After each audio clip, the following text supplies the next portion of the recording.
Hello hello भैया आय भैया हो। हाँ बोला। कुछ याद बा कि ना तोहरा? हाँ कथी कहता रे बाबू? भौजी कहत रही है नैहर जाए के। हाँ। काका तुम कहत रही ले आवे के, तोहरा कुछ याद नहीं खे? रे मर दे भोरे पर आ गइल रहनी हम। हाँ तोहरा बड़ा भोर पड़ेला।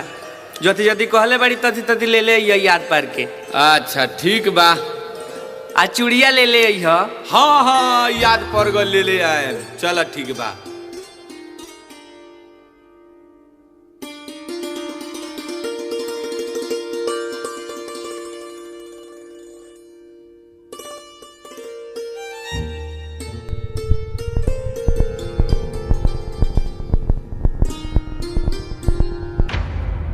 का बोलू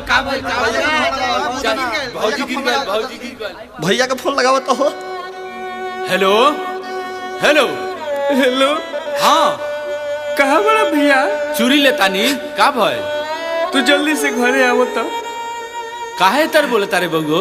जल्दी आवो घरे। का भयो? कुछ नहीं के फालतू, पहले घरे आवो जल्दी। ठीक बा चल देनी आवते बानी।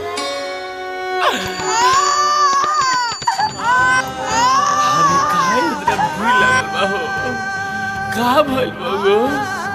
काहे लोग बेटराइल बारे?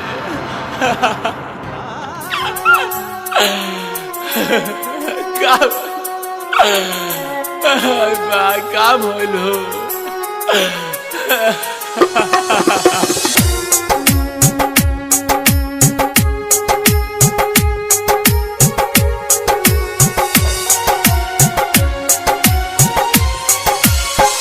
हमसे पीरितिया तू तोड़ के कहाँ चली गइलू उड़िए जा।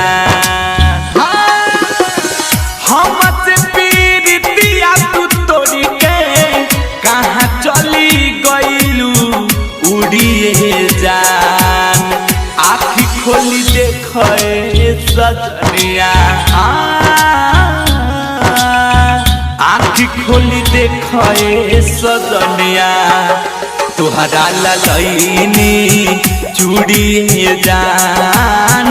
आँखी खोली देखे सजनिया, तुहरा ललैनी चूड़ी जान।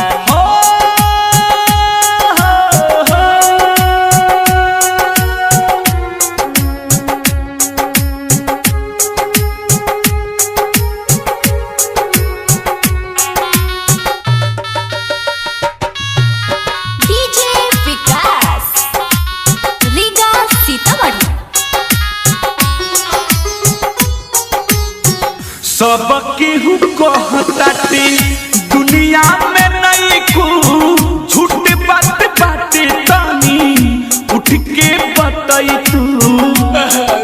का बोलो? सब केहू कहता कि दुनिया में नहीं को झूठ बात बाटे तू तो उठ के बताई तू।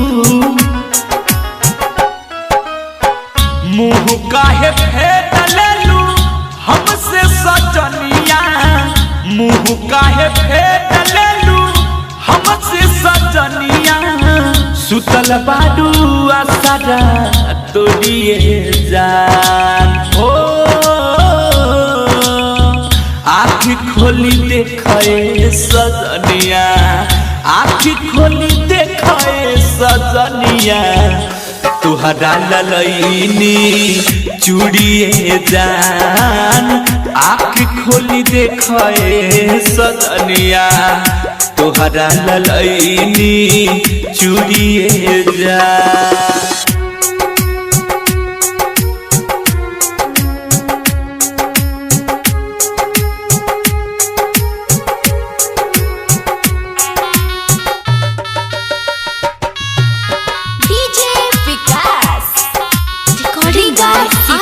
डिजिटल रिकॉर्डिंग स्टूडियो छोड़ा दाना।